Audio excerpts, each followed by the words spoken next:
Welcome back, YouTube. It's your boy Joe Froze with another free picks video for y'all today here for the MLB on Saturday. Super excited to get all these picks today. Let's get into it, boys. First, I want to recap yesterday. But before we do that, make sure y'all drop a subscribe on the channel and drop a like and a comment as we're trying to grow the channel. We've grown 30 subscribers in the last month, so we've been growing, guys. I appreciate you guys. And join the community, guys. We're dropping picks every single day. I go live every single day. You guys can follow me on Instagram, TikTok as well. You'll see me going live on there. So, yeah, boys, a lot of great stuff today. Let's get into it. But yesterday, obviously, I didn't have any like official, like these are my three picks. But I will show you guys the ones that I did take in yesterday's video. So far, first, obviously, I'll highlight this. Jalen Duren, I had him under 8.5 rebounds. Unfortunate. Obviously, Tobias Harris played fucking horrible. 25 minutes, 6 points. Usually grabs like 6 or 7 rebounds. So that's 1 or 2 that could have been taken away from Duren. Also, another thing to note, Cade Cunningham, rebound, usually averages anywhere from 4 to 5. That's another reason why, Duren grabs the rest of the rebounds. Paul Reed had an amazing game too. So, just a lot of reasons why Duren did go over on his rebounds. The minutes had been increasing. Usually, I mean, he plays anywhere from like 26 to 25, but especially now that he's not been playing that well in the playoffs. But during the regular season, I mean, he was crushing these lines very easily. So if he's going to play like this, then, taking his unders might not be the move. It's just the entire start of the playoffs. He's just been really inconsistent. And now all of a sudden, he wants to play. He wants to play like he was in the regular season. So if they can continue this trend for Game 7, that's going to be good for the Pistons. I think already, the Cavs did go up 3-2 in the series, but Detroit obviously bounced back. And it's going to be on the Pistons' home court as well in Game 7 here.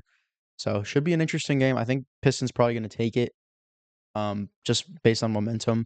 But, I thought Cavaliers would take it because their momentum, close it out here in Game 6, but guess not. We also had I had slip for Dean Wade to get 3 points. He did. That was great. 22 minutes, 3 points is kind of crazy though. Minus 16. Like, why is bro on the court? But anyways, I had Evan Mobley for under 8.5 rebounds. That one did come through for us guys pretty easily there. So he got 6 rebounds.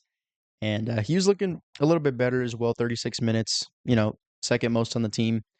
And not much to say really about Mobley, but just, great cash on that under. That under 8.5 has been a good line for him. And yeah, so that was sweat free. And pretty much, I'm pretty sure that was it for this game for the picks that I had. Yeah, I think that was it. So going into the Spurs and Wolves game, this one was a fucking disaster. I thought the first game was a disaster. This one was even worse, bro. I was so tired by the time this game started, guys. Like, I saw the first quarter, and I was like, okay, stuff is looking all right. Fell asleep around halftime. I didn't wake up till like 4 in the morning today. But, I saw Wemby ended with 5 rebounds. Technically, oh wait, no, 6 rebounds. My bad, that's Champagne. But only played 27 minutes, only 19 points, 6 rebounds. And I will say Castle had 11 rebounds leading the team, which is crazy. Plus 28 on the box score. So obviously, I don't think Wemby's ass. I don't think he's bad because he got 6 rebounds. But, it was a blowout. They literally won by fucking 30 points. And Spurs are looking great, man. Spurs are looking great. I had a couple other slips today that look good. Vassell for points. Cash me out. Fox. I think I might not have showed you guys on the video, but I had him for over 4.5 twos, so that one was good. And I mean, Spurs overall, they look great. Like, all of the overs hit except Wemby's rebounds. They're just trying not to use Wemby that much because, I mean, why would they? They're saving for OKC. And I can understand it. But, he's averaged like 15 rebounds this series. So it was kind of strange. It was kind of strange to see that. But I think last one here, I had like Keldon Johnson to get over 8.5 points. Brother, what the fuck is this? Kind of crazy. But, I mean, it happens sometimes. It's a closeout game. Minnesota definitely did not come to play when you look at their stats. Julius Randle was complete shit. Just 3 points, 1 for 8. Second option, by the way, on this team. that had, you know, all the reason to be expecting to be in the conference finals again. I mean, they were last year. They made the move for, for Cat and Julius Randle a couple years back, and it just hasn't worked out, man. Hasn't worked out. I'd rather have Cat right now, honestly, than Randle. So that was a really bad move. And he does 7 rebounds is good. It's cool. I ended up taking Gobert for rebounds, and he got 3 fucking rebounds. This team's a disaster, man. 22 minutes, 0 points for Gobert. It was complete shit. 3 rebounds, you know, 3 personal fouls. And then Jaden McDaniels wanted to talk all that crap in the Denver series. 4 for 13 is horrible. Only reason he actually had points was because of free throws and threes. But yeah, not a great game from him as well. The only player that's actually, you know, consistently offensive on this team is Ant, and he went 9 for 26. So it's not like his shooting percentage was great, but like literally who else is scoring on this team? Nas looked good. Terrence Shannon was fine, but he was kind of coming off the bench and then got more minutes towards the end. It's a tough day, man. Tough day. Games didn't exactly go how I expected to. I expected the Timberwolves to put up a little bit more of a fight, brother. Seriously, like Julius Randle, you can't do better than this. Gobert, you can't make a single little hook shot, little dunk. I don't know, man. They got to make some changes. But anyways, that's the recap from yesterday. And today, MLB, the games are looking pretty good today, boys. I found 3 pitcher props that I absolutely love. Before we do get into it real quick, and I'll finally get into the picks right now. Guys, use my code JoeFroze on Chalkboard. It gets you guys a $100 deposit match and a free square. And what they'll do is if the free square, take one of these pitchers, pop it in with the free square. If that misses for some reason, they'll give you another free square so that you can keep basically, 2, 3x, 4x, whatever you want to put in there. And you can keep doing it until it cashes, basically. So that's what I like about Chalkboard. And if you guys aren't on, you guys will get a week for free in my VIP server. And that's with code JoeFroze on Chalkboard. If you guys end up doing it, use my code and email send an email to this Gmail, excuse me, and this Instagram account here, JoeFroze IG, and I will get you guys hooked up. And we'll go over the VIP a little bit later as well, but I do want to get into these MLB plays for today. So for the first one that I like, I'll go backwards to forwards, I guess, in terms of time. Justin Rublski. So over 17.5 pitching outs looks pretty solid for the kid today. Books have him favored on the over, guys. Obviously, 17.5. Multiple books favored on the over. So basically, expecting him to get 6 innings pitched.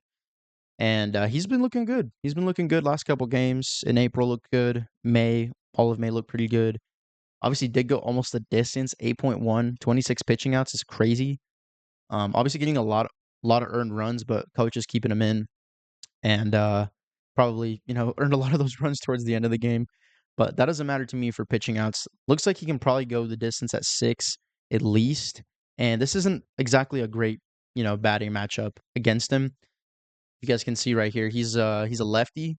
So filtering for left-handed pitchers, like it's even worse. Like all these guys have horrible batting average. Only person who has a good WOBA is probably Mike Trout, obviously, the GOAT. But it's not even elite like it used to be. I mean, Adele and Neto have been looking pretty good in terms of like WOBA. So like, getting on the base. But other than that, guys, like they're very short on good hitters right now. So this looks like a really good spot to be over on his outs. His strikeouts I'm not as inclined on, honestly. I'd probably lean towards over. I'm not really a punch out guy, especially for Justin here, but I think the pitching outs is a solid line to be on. As you guys can see as well, all the rankings are in the green. So this is literally the worst matchup possible for him, or the best matchup possible for him, but for them it's the worst possible. And versus lefties, it goes down just a little bit this season, but still not great. K percentage, high K percentage versus versus left-handers. And splits also been looking good, as you guys can see, versus batters here, 201 average. And yeah, everything's looking good for Rublski today. And versus them, there's only a couple guys who've actually had plate appearances versus him, but none of them have done anything. None of them. So for me, this is a slam dunk spot for the Dodgers pitchers today. Over 17.5 pitching outs. And if you guys are on chalkboard as well, he does have an anchor right now for like 11.5, 12.5 pitching outs, so that should be free unless he gets shelled, obviously. But yeah, everything looks solid for pitching outs for my boy Justin here. So that's the first pick for you boys. Very solid pitching play. And for this second pitcher, let's get into it. It's Davis Martin.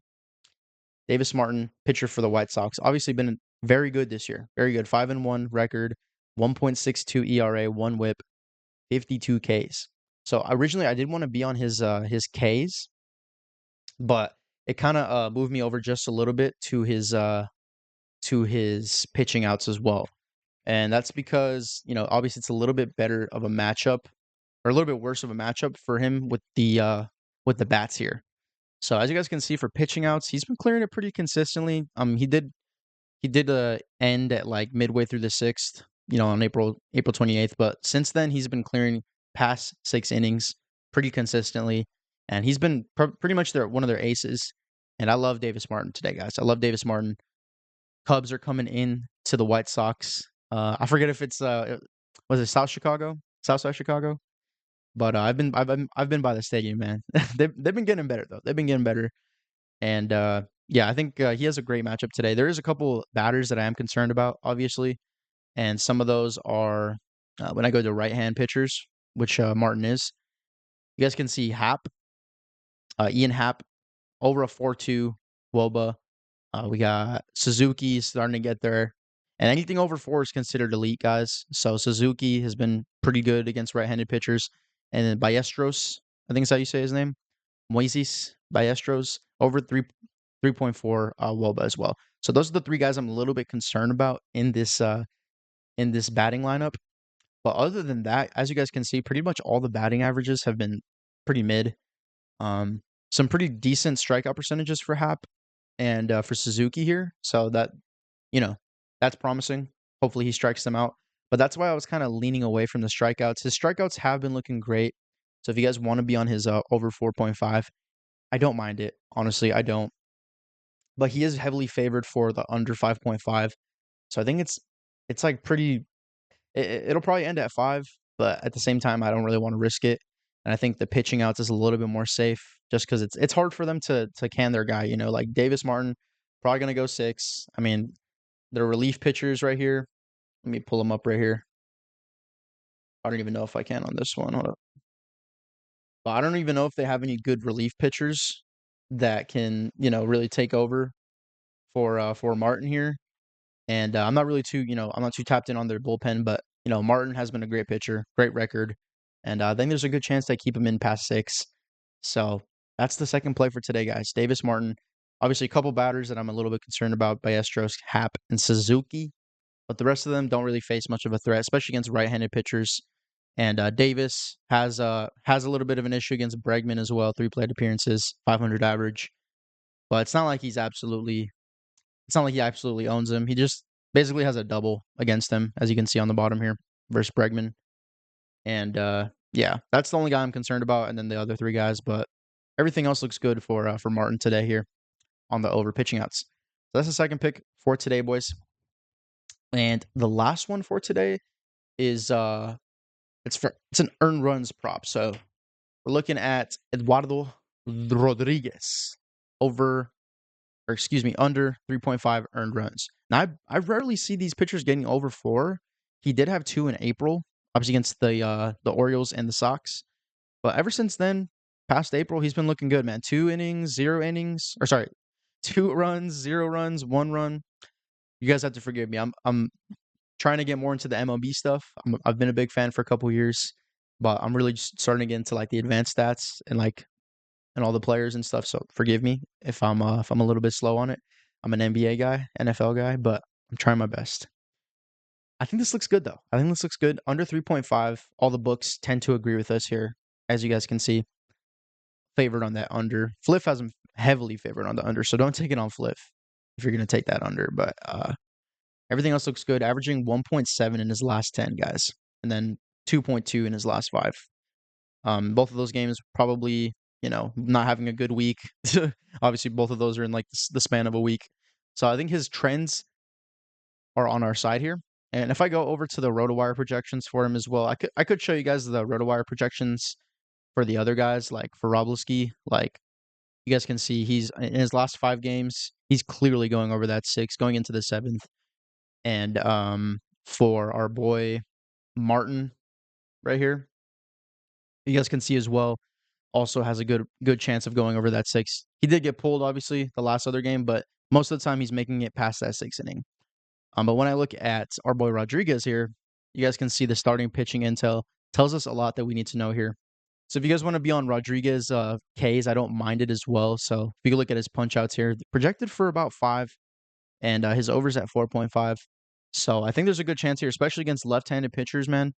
Look at all these batters. Most of them have over a 30% chance to strike out. So if you guys want to do strikeouts, I don't mind it for Eduardo, but I like the under runs specifically because he just literally had no runs in May 5th. On May 10th, he also had 1 run, 1 earned run. So I think rarely is he ever going to go over 4. He did have the 2, obviously, back to back, not having a great week. But I think his averages look good for the under on earned runs, and also the batting lineup seems to indicate that they're pretty high strike percentage for all these batters. So not great lineup. Even the RotoWire projection is saying he'll get 5 earned runs at 3.3, and good chance for him to earn a pitching win. And as you guys can see, more batters in the opposing lineup hit from the right side, and he's held batters who hit from that side to a lower batting average, right? So more often he's facing right-handed batters, and yeah, and also a small sample size, but notable. Elite pass performance versus this lineup.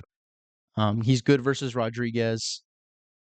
Or no, the only person that's good versus Rodriguez is Doyle, who has 12 at-bats, 1 home run, 917 on play. But bad versus Rodriguez is Tovar, Goodman, Beck, Carros, Willie Castro. All these guys basically haven't done shit against him. Abysmal OPS versus left-hand pitchers, and abysmal strike percentage, like I said. So everything for here is pointing towards elite. If you guys want to do under runs, I think that's the more safe play.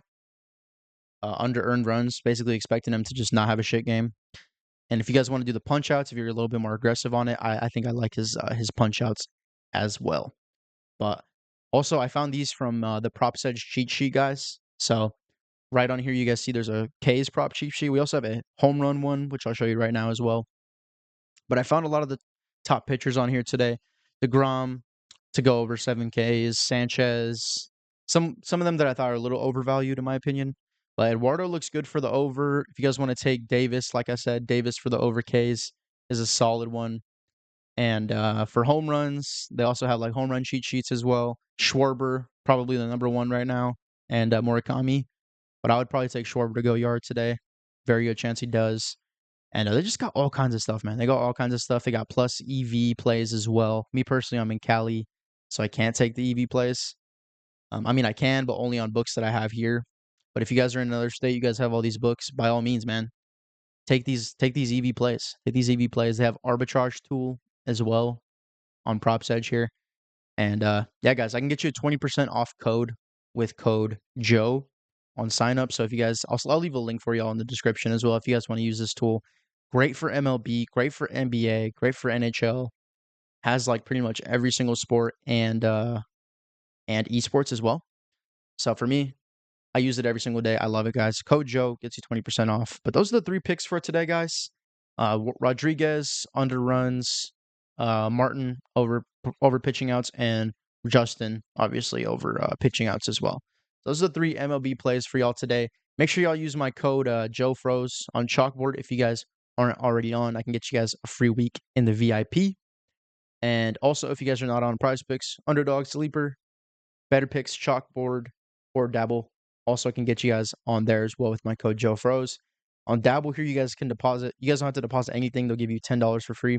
And same thing for Sleeper as well, $20. No deposit required, guys. So like I said, it's your first month for 20% off. It'll be $16 after that. Code Joe. And yeah, boys, that's pretty much all I got for you boys today. And I'll see you in the next video. Hope the play's cash. Let's get it. Peace.